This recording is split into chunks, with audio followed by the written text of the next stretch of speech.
So I want to welcome everybody to Flexing to Fit, using tech at hand to make it work. Our presenters today are Dr. Laura Taylor from the Graduate School of Nursing and Commander Francesca Cimino from the School of Medicine. I'm Dr. Dina Kurzweil, and I'm the director of the ETI, and I want to welcome you to our last Teaching with Technology Brown Bag for 2020. We will be looking at continuing these into the new year. So if you have ideas or suggestions or want to present on something, please feel free to reach out to me. I'm now going to turn it over to Dr. Cimino. All right, well, thank you everyone who's here for joining us today. I have to admit, when Dina asked us to do this, I thought to myself that I'm not really the most tech savvy person or even technologically advanced educator on this campus. But we are going to share with you today some of the simple ways we've used tech in our different educational experiences, and give you maybe some options to think about that maybe you haven't, in terms of how to integrate tech and some of the amazing things actually that ETI can do into your teaching. We will have, there's plenty of slides and lots of information, but there's always time for questions. So if you have questions along the way, please ask them, and we'll leave time at the end for your questions as well. Okay, so like any good educators here, we're going to have a couple of objectives. We're going to reflect on the variety of ways we have all flexed to this virtual environment in this time of COVID. And some of the stuff we were doing prior to COVID, but certainly it's helpful to have been able to adapt during the shift to virtual learning. Illustrate ways to shift educational approaches using technology to meet the same objectives, and discuss challenges and surprises when implementing technology innovations into previously low tech or no tech in-person sessions. Okay, Dr. Taylor. All right, so welcome everyone. Laura Taylor here from the Graduate School of Nursing. And one of the things we have done, because we hear a lot that faculty, et cetera, that distance learning can be a little less personal. So how do you get the engagement going at the beginning of a session? So we thought we would start off by using the poll technology right here in Zoom and get some conversation going with the folks who've joined us today. So Ms. Kurzweil. All right, everyone. So to the best of your ability, please tell us what day it is. It is exactly the 270th day of March. Is it really? That's great. At least it feels that way. All right, so we're gonna choose, I think it's, well, I'm not telling the answer, I'm doing that one. So then one of the other fun questions that gets folks really engaged is just a simple question about what has been your most recent guilty pleasure on television, or where have you gone for a dark moment or binged? And so we put some great options that have been coming out recently, really popular, but you may actually have others to share. So you can choose all the ones that you have possibly seen. And I do have to apologize. I've got older spawn or children, and so Barney and anything on PBS or Nickelodeon like Paw Patrol, I didn't cover. So that may not work for you. That definitely leaves me out of a lot of this right now. Right. So if you haven't used a poll in Zoom before, while you're filling out the questions, Dr. Taylor and I are able to see, or at least I as a co-host am able to see how many of you have filled that out. So we're about 88%. So I think it's okay to close the poll, and then we can share those results. So how's our mini mental today? Yes. That's good, everyone. That's good. I'm proud of you this morning. That's great.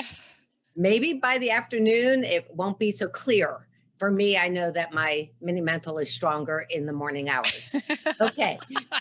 So let's hit our television programs. What do we know? What has come through? The Queen's Gambit, who could make chess so amazing? That is a phenomenal watch. What else do we have in there? Frankie? Oh, Any other sorry. players? The Mandalorian comes in first place. Yes, And Frodo. the Queen's Gambit second, Tiger King and the Boys. And then what is TV? A good chunk of people. So that's fair enough, everyone. That's fair enough. True. But all right. So learning how to be comfortable with the technology that you're going to be using with your different populations also will come into play later in the presentation. So I'm not as comfortable with Zoom. So being able to communicate strongly with the folks who have a little bit more strength in those technologies really can help you elevate your online presentation. So we'll talk a little bit about that in next couple of presentations. We're going to talk about 4 different scenarios today.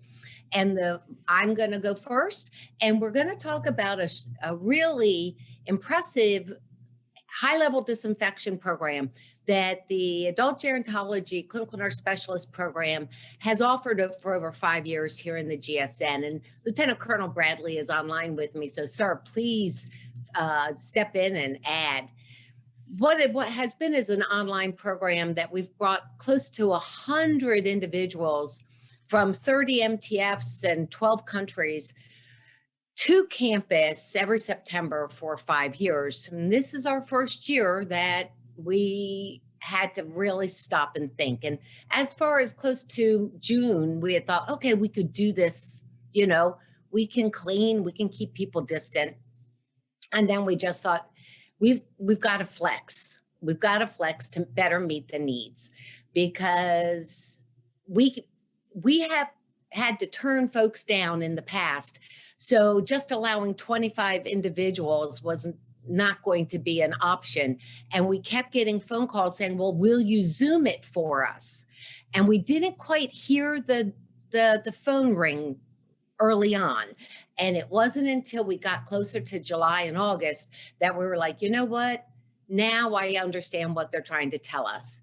And so we divided and conquered with Cantel, our industry partner, to design, to take our week-long face-to-face program and chunk it into a deliverable that could still reach our partners and offer the information that's been so critical for the MTFs in their high-level disinfection and SPD programs.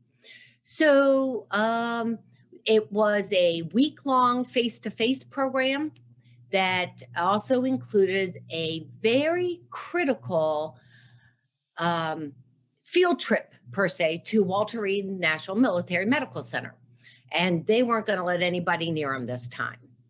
And so, next slide.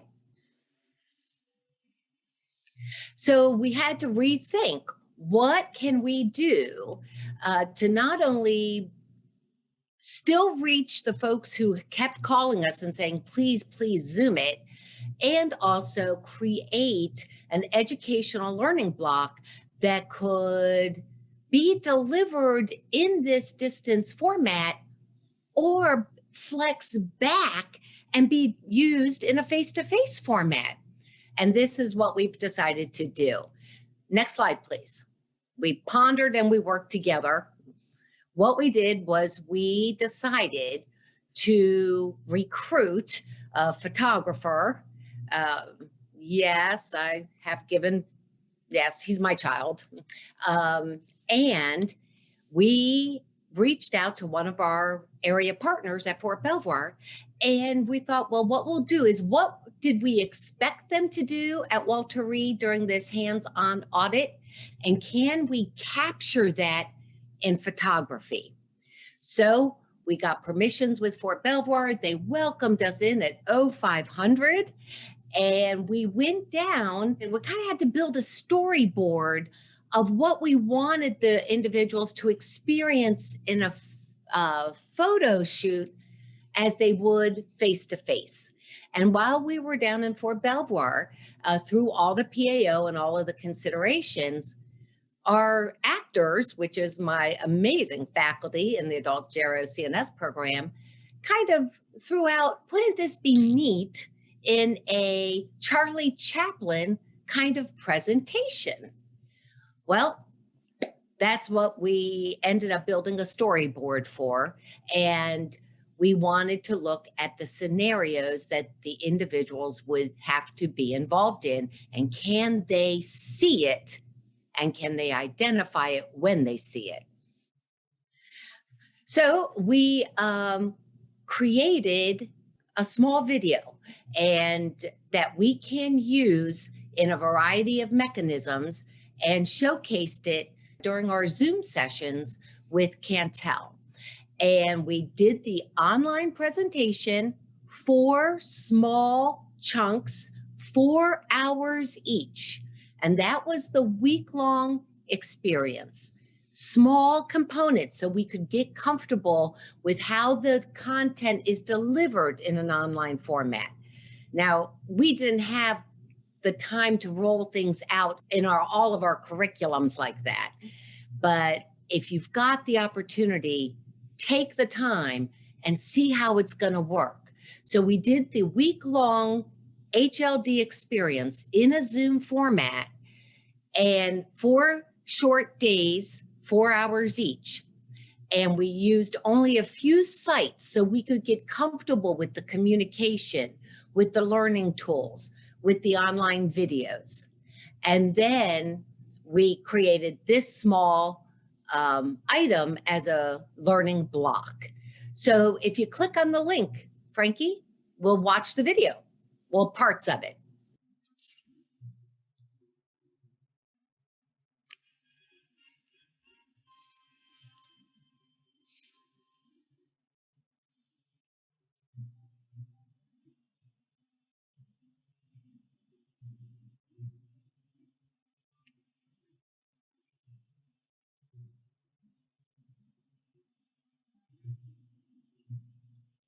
That's one of our actors.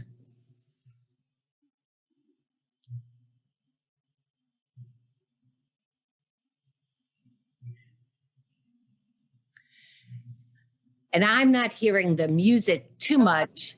I'm not sure if anybody is, but it's a very Charlie Chaplin kind of music. So with this video, we thought of 3 different ways to deliver the content. And it could be a pre-test, video, lecture, post-test. And there we go. So we could do a pre-assessment. We then figured we could deliver the content, then do a video and a post-test. We could do a pre-content, video, and post-test method. There are a variety of ways that we could use this video in our educational packet. The nice thing is as well is that we learn from our Zoom HLD program now to how to expand. And so the West Coast and San Diego is going to be also offering a high-level disinfection with our consultation, and using these lessons that we learned from delivering our program in a distance format. So using photos, making a small movie, and being able to move that learning block in a variety of different locations and use across platforms really helped us identify that we can expand our reach for the folks who want to learn this content. Next up, Frankie. Okay, and so, sorry, clearly, again, back to the part where we're not the we're okay with tech, but not the most seamless. Just a reminder, part of this conversation has been about how we're flexing back and forth. So again, like the lesson learned is not to create so much content that you liked delivering in this way that you can't fit it back into a way that we may go back into person at some point, and or thinking about ways that you may have a blended model going forward. So I am going to share with you some innovations around the curriculum that I own, which is reflective practice primarily. So I'm in the Department of Family Medicine, and my main curricular responsibility is around reflective practice, which the goal of that curriculum is to cultivate reflective capacity around shared narratives, reflective writing, and small group discussion, which of course you can totally see how that would 100% be delivered virtually, right? And I think when this all first started, especially with regard to COVID, I had a little bit of hesitation about whether or not we should even try to do the small groups virtually. And I'm real grateful for leaning in, even in as early as April, because we are clearly still in this environment and have needed to continue to do it that way. And I'll share with you some of the lessons learned there.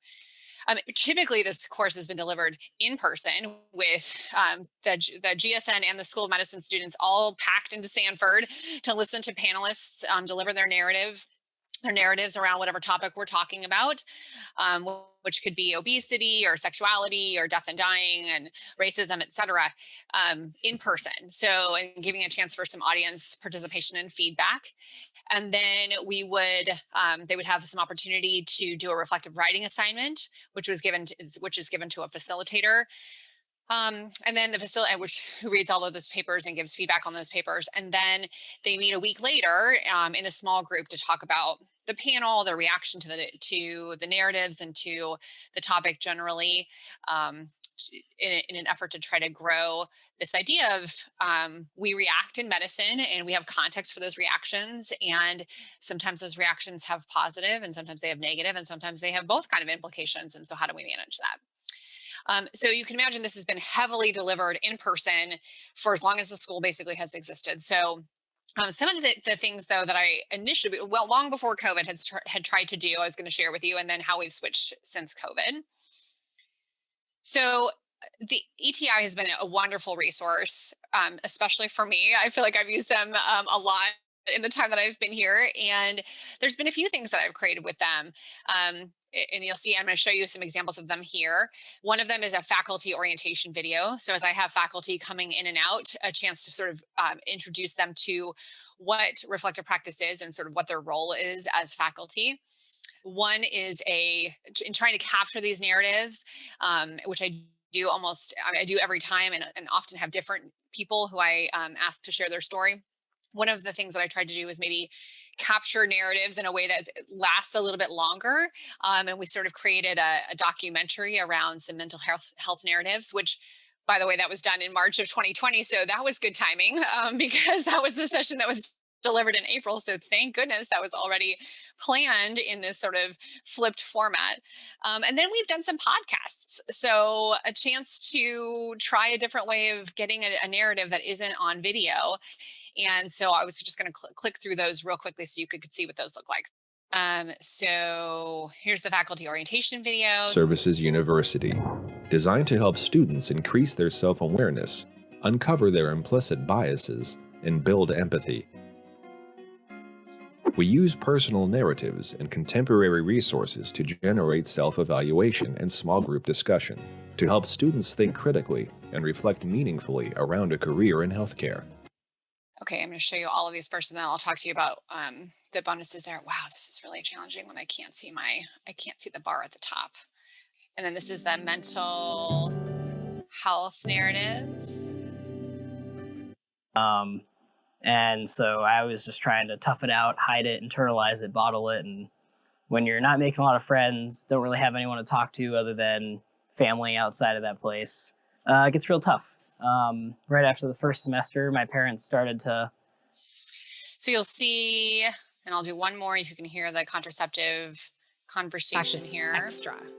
A new endeavor we will use in this course to try to capture other thoughts, perspectives, and narratives outside of our traditional panel format in the attempt to think critically and reflect meaningfully around a career in healthcare. So a couple of things.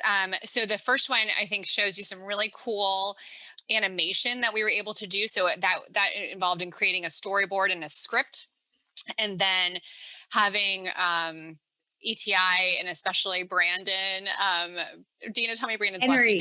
Brandon Henry, sorry, helped me create those graphics. And it has really just been this lovely product, which I've used again and again and again. And I know it was a ton of effort on his part to find those graphics, but it was really amazing. The mental health documentary required us to go for me to go with the panelists to the green room and get those recordings, and then they were edited down pretty significantly, but enough that we were able to get 4 narratives in the course of 45 minutes. And then the podcast was very much like what you would imagine a podcast looks like, with the cool radio things in front of your face, and also was scripted ahead of time, mostly to help us keep us on track, because I don't know. I'm not, I guess, the next Savannah Guthrie. It's hard to feel natural in delivering these things when you're being recorded or when you're trying to record a podcast. So having some scripting is helpful. And so, and all of those things were pre-recorded, and therefore I could deliver them when I needed to or when I wanted to, and they can be delivered in again and again. They are, as you can see, lovely products, and I have used them again and again, and we'll be using the mental health one again this year. And the podcast I throw in sometimes for our sexuality conversation again. So I really have appreciated the development of them.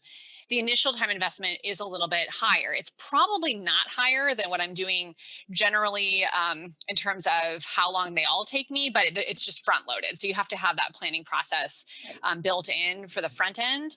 And so not very good for me to call Dina with a week to go and say, do you think I can record this and we can make it look like a professional product? I'm sure sometimes that happens, but that's not technically how it's all supposed to work. So a little bit of planning is helpful. And I just put the point in here that, again, not a Today Show host, need some more makeup and, and those visuals. So if I have to lobby for anything for the school, some professional hair and makeup, anybody? Okay. I wouldn't be the only one who would want to see that. Okay. So since we shifted to the, into the COVID format, I certainly was not going to be able to get together all my students in person and packed into Sanford to listen to these narratives. So I had to find different ways of doing that. Again, this course is centered around the idea of someone telling their story, and stories are told all over the internet. We know that, podcasts and TED Talks and things like that, but there is power in, especially in the students, seeing people who are closer to them in age or who are in uniform, sharing their personal stories and not such a curated way that you would see in a TED Talk. And so, so we were playing with how to do this. And I think one thing that happened because of our virtual environment is that I was able to get to people who could share their story who were not nearby. Previously, I would have to make sure that they were on campus, deal with all the campus security if they weren't a DoD dependent or a DoD person. And really, this has opened the opportunity for me to interview anybody, anywhere. And we've done that in a couple different ways. So one way is to have a one-on-one interview. And I think just like any time that you're doing anything on Zoom and recording anything, whether it's Zoom or Google Meets, things to remember, do you need to be in uniform, or what kind of attire do you have?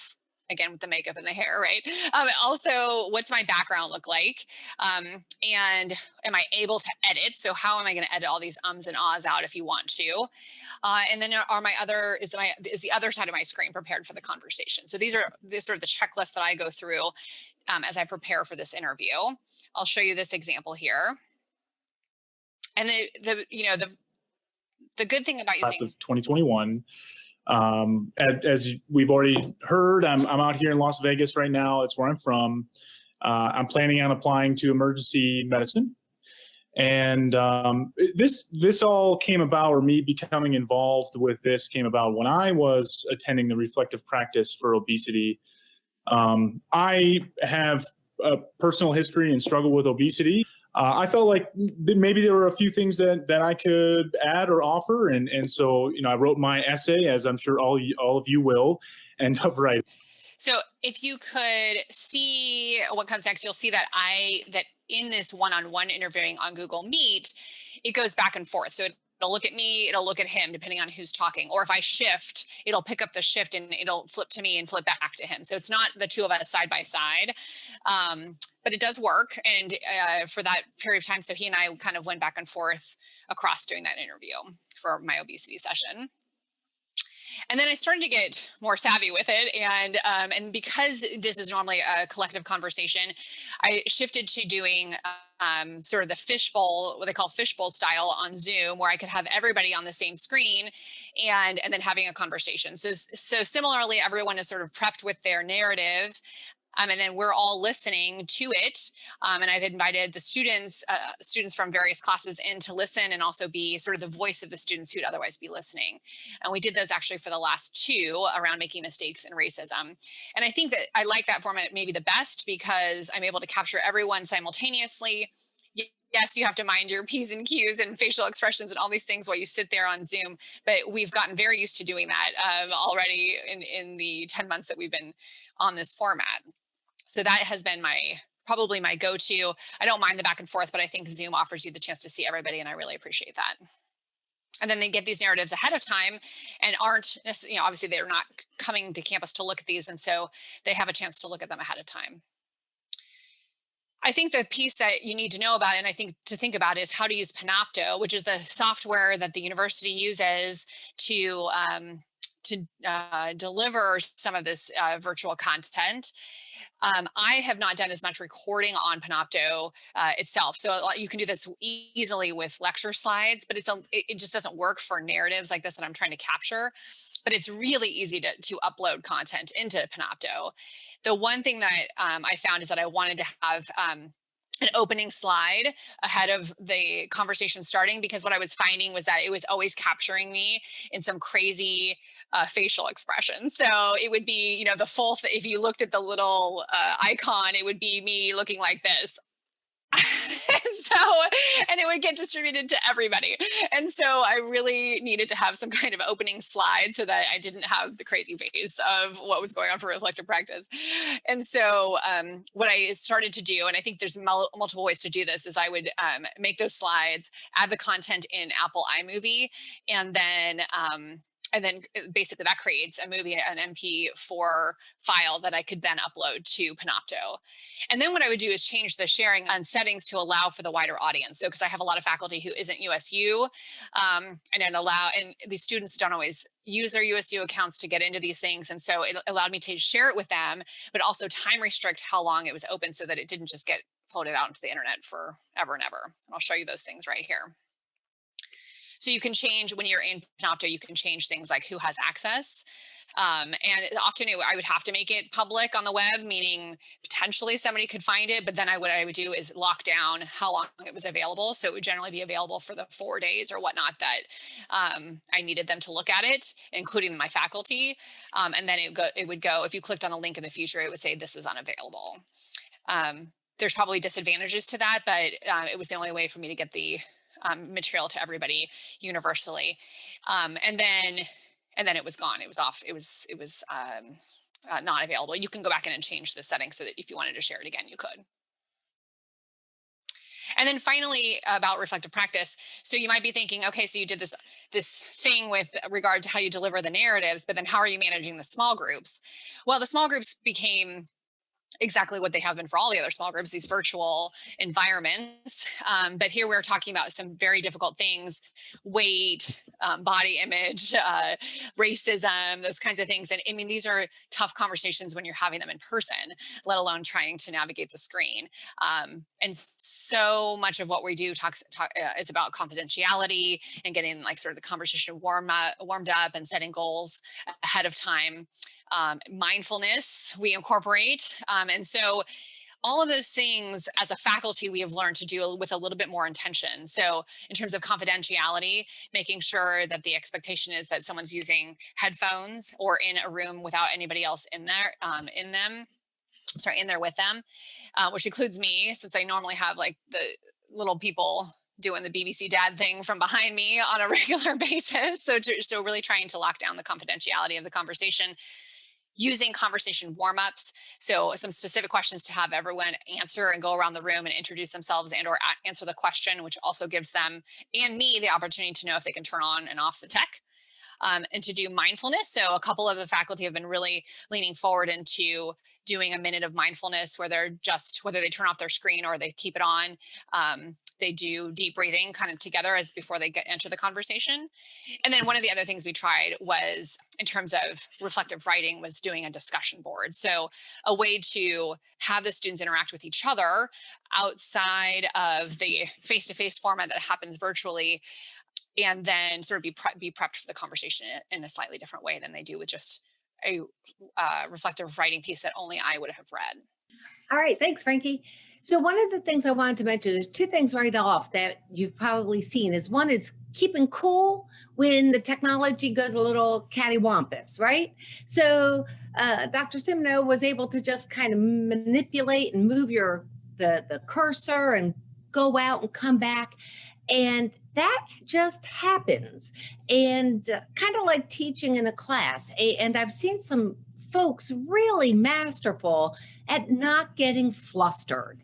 And that does take some practice, but it's going to work out. And I loved, Frankie, how you talked yourself through that and showed all of us also, as you did your talk aloud, how you were getting through the different challenges of the technology, because something's going to go wrong. It just has to. That's just the way it is. Then the other thing I wanted to mention is I, yesterday, didn't even know how to upload into Panopto. All right. And Dina was like, you need to upload those videos into Panopto. I'm like, yes, I do. So I need to watch the recording of our presentation and upload the videos into Panopto. So anyway, those are just, technology is not, you can't be one and done. You got to give it a chance. And if something doesn't go right the first time, it's just like when you lecture or try something new in the classroom and students are not feeling your joy in discovering this new mechanism. Think and recraft and talk it out with your colleagues and keep going. You feel passionate about it. There's a way to make it happen. I've always had that techno swirl kind of bug. So the next piece I want to share with you is I was very honored a few years ago. This is one of my curriculums. It's called the Ready to Launch program. And I built a program that helps our nurses across the military and federal health services think very mindfully about their next steps of graduate education. And it's called the Ready to Launch. And we give them numerous tools to ponder and prep as they get ready to either join us here at the JSN or, go to school of choice. But there's so many pieces. And I've owned this now for almost 10 years. And I was dead set that it has got to be face-to-face. Well, hello. I've been asked since I joined the GSN in 2014, can you make it online? And I'm like, no. And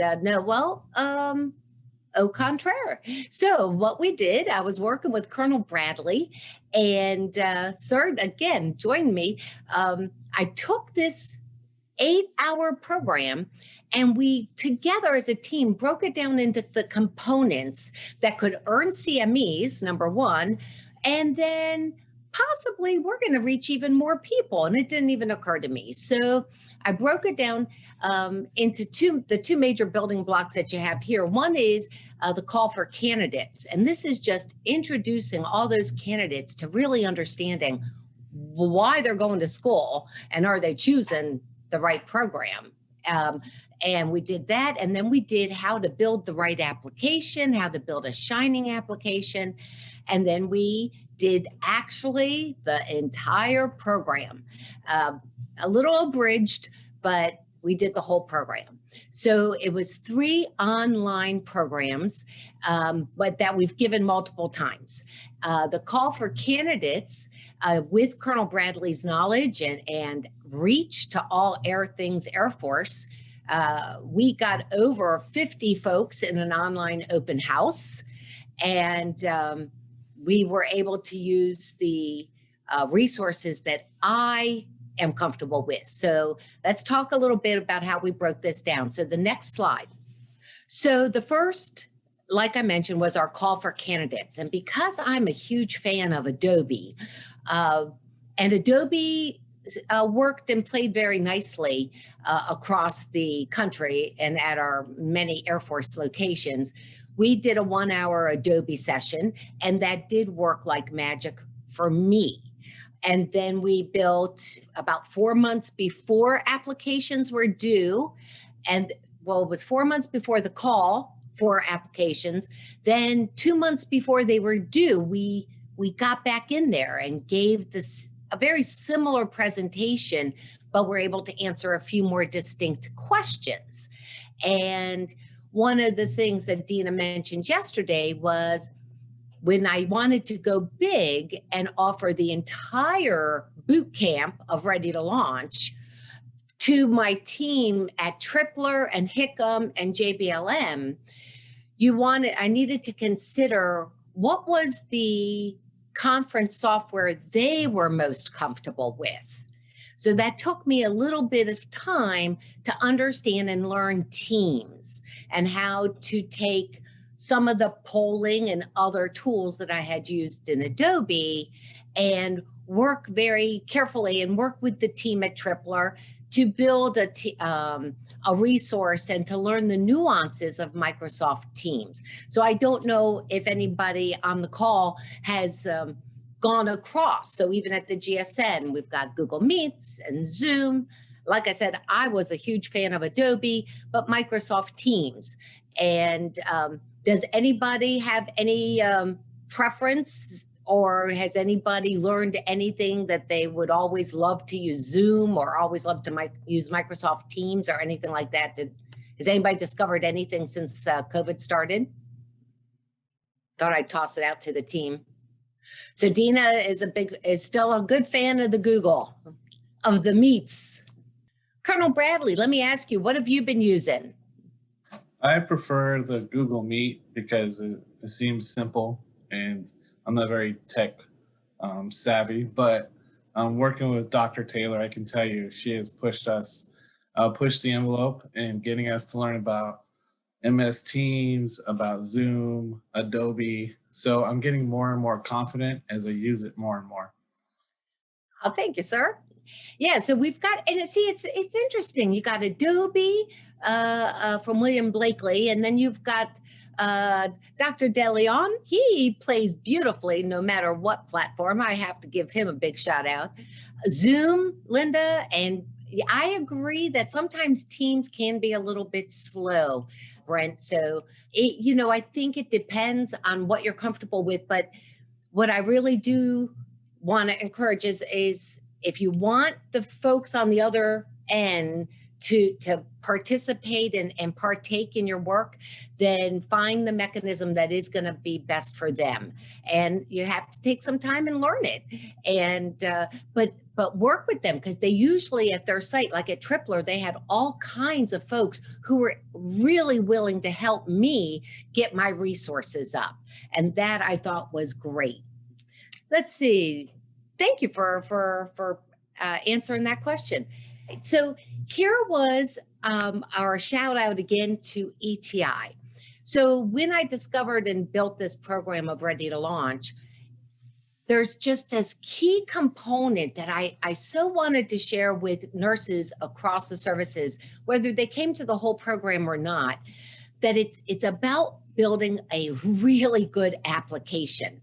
And my data and my research shows that that's where most students and applicants fall short, and they don't take enough time, and they're not mindful on how they approach building this application that really showcases who they are and what they're going to bring to the school and why we should select them. So I went to Dina's office, and Brenda and Beth and Dina came up with this amazing video that we're going to show you. And what I also wanted to tell you is there are people all over our campus and across the services and MTFs that want to help and showcase their skills. So this poster was designed by the Tripler team, who was so excited to have us. And they built this lovely photo and poster that got sent to everybody. And we had a good 30 folks participating in our online presentations here. But let me show you this small video too, and you can see the differences in what ETI can build. Preparing to submit your graduate nursing school application? Remember, there are hundreds of other applicants applying for the same position as you, and the competition is fierce. To ensure your application makes the best case for your admission, here are some things to consider. Before starting your application, determine which schools are right for you. Take a look at the AACN list of accredited programs website for links to over 500 graduate programs websites and their nursing programs. So they just want to help really, and they align, there's communication, you work with them and they will push you. Don't get me wrong. They want to make a product that is gonna really outshine the rest. And that has just been my experience. So we've taken this video and made it so that I can share it with the nurses who reach out to me, whether or not they participate in the online session or not, because the components in that video are the key pieces to all of the evidence for great products or for great strategies in building your application. You don't need to hear them from me. Watch this great video. So the next slide is, again, how to get engagement with your online folks. I am a huge fan of Poll Everywhere, and I do love my kind of silly questions just to get folks talking. What's your favorite dessert? There's word clouds in Poll Everywhere. And the other thing I wanted to show you is you can design the Poll Everywhere to really reflect what you are doing. So see, this is Launch 2021, because I renamed it so all the participants in my session that day would text Launch 2021, ready to launch. And that way it connected, right? Again, the Poll Everywhere has different satisfaction components, your strengths, and it just, again, aligns. Then finally, I know we all struggle with getting our evaluations. So build a QR code that connects to all of our Google Forms and folders and put it at the end of your presentation. So how do you do that? Well, there's a great free QR code generator I put in the slide here.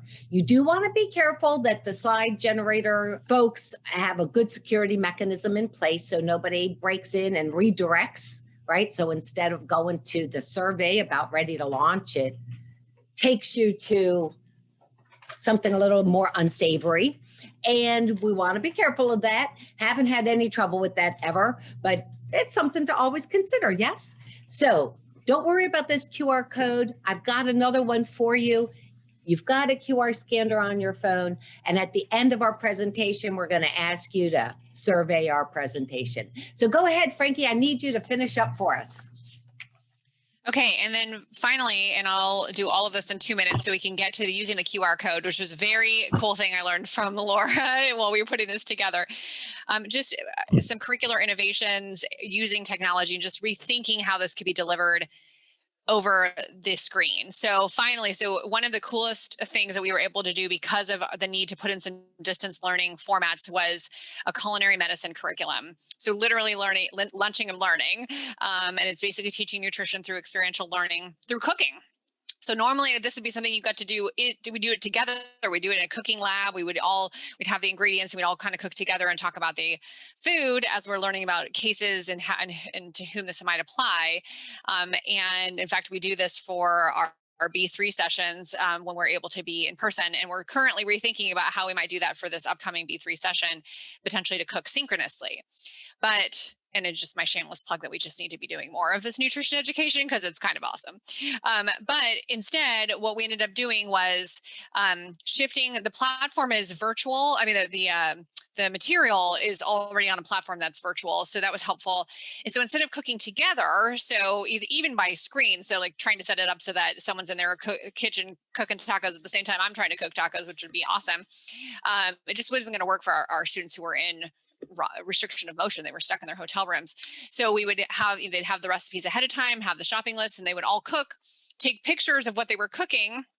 And then we would talk at the at our session where we were going through the cases about what they cooked, how they cooked it, about tastes and textures and smells and colors and all of the things they learned about nutrition through the cooking. And as obviously you can see some very enthusiastic students here, who some of whom did very little cooking before this awesome experiential opportunity.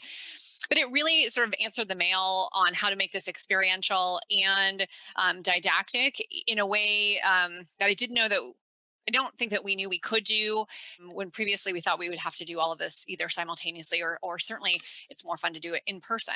But this definitely disseminated that opportunity, and we've run now almost 6 iterations of this. So close to 120 students have done this already. So it's pretty awesome.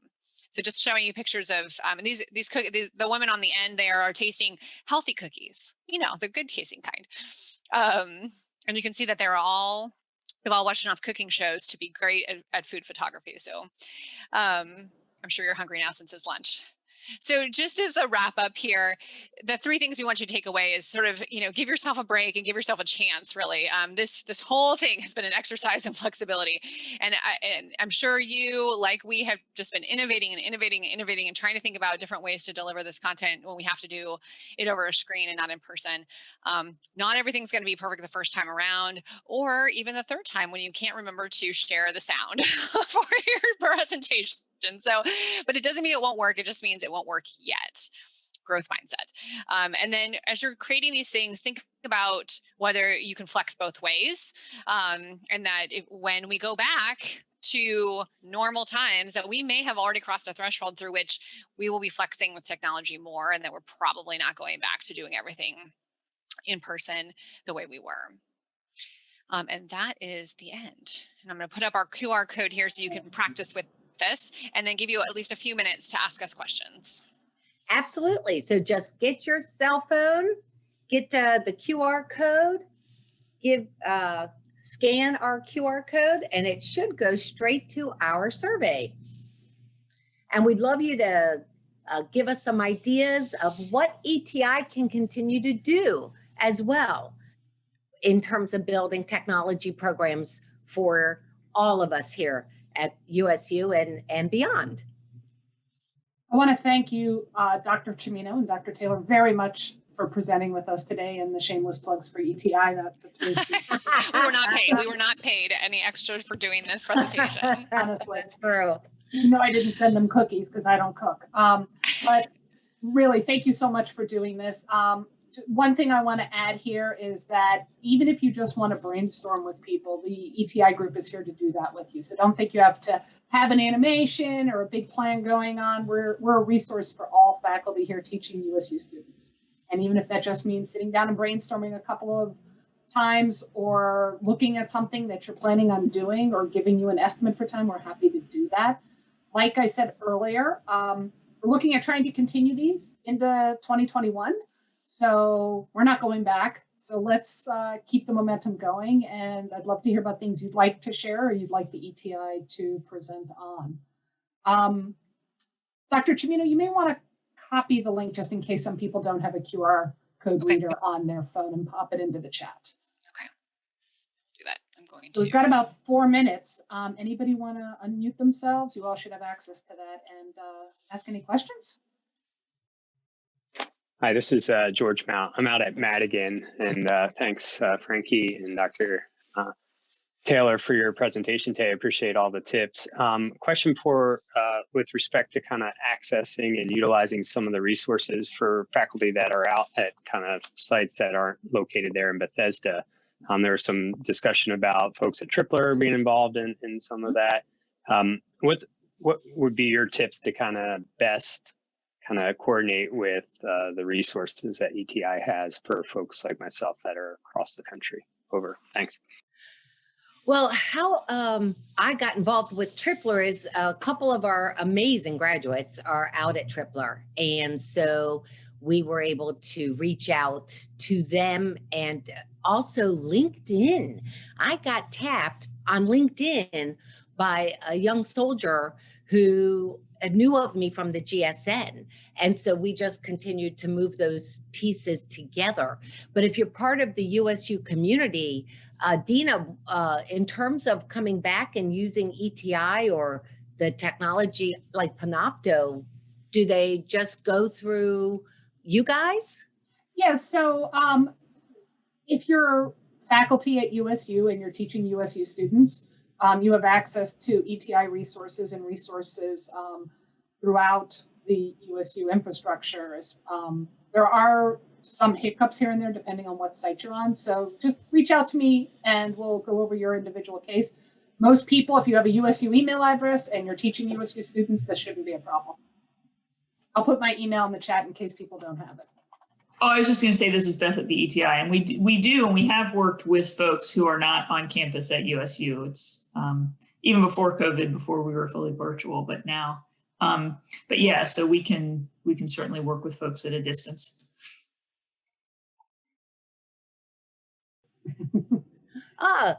Thanks, Dr. Don Moyer. The tag team approach. I'm right there, Savannah and Hoda. Is that her name? I don't watch one. Savannah and Hoda, I know. Where's the hair and makeup person showing up here?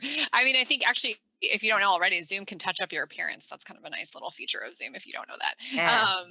You can also play with your appearance as a starting piece. So if you go to video and then choose video filters, yeah, you can do fun things like, oh, I don't know, do this for me. That's very funny. You could just start off something fun with the Zoom stuff. Have a good time with it. There are a bunch of little, different pieces if you really want to get crazy. And I can see Laura playing with that one or this one. You could have some fun just to make them laugh at the beginning to get people started, break down some barriers. Another thing I have found, I know folks will probably be leaving, but in terms of lighting, so I have a corner that's designated for my online work, but also, in case anybody hasn't done them, like I've got ring lights. Has anybody got some ring lights? That's impressive. So ring lights are they're really not very expensive, and they change in terms of your glow and real bright or different lighting, and depending on what you need highlighting. So we don't need to see the all of the crow's feet and everything else. So you just kind of can set the ring lights up for good lighting for your just for the whole environment, because people need to see you. You don't want them struggling with like the shadows behind you or peculiar things on your screen either. So I put a link in here. Members of the ETI team and Dr. Eric Meyer had published this summer an evidence-based guideline for recording slide-based lectures. There's a lot of information that Laura touched on and Dr. Cimino did about getting ready to record and what it means. So again, shameless plug for that. And there's a question, are general Panopto instructions available to faculty? Yeah, they're in the knowledge base. And there's also a team of Panopto experts. So feel free to reach out to the help desk and get a hold of them. They'll walk you through a lot of that piece. And Marguerite, they're great. Yeah. The Panopto guys or team, sorry, that was very gender bias. The Panopto team is extremely helpful. They really give you some good ideas and tips. And as you advanced up in your skill set too, they give you good ideas on how to move things back and forth. Well, thank you all for coming today and listening to the many ways we've tried to flex and make it work. I'm sure you all have done similar things. And so hopefully some of this resonates and maybe you got a couple of good ideas out of it. Thank you so much for attending, and thank you so much to our presenters. Everybody stay safe and happy holidays. Thank you, Likewise. Dina. Thank you, Beth. Thank you, Colonel Bradley.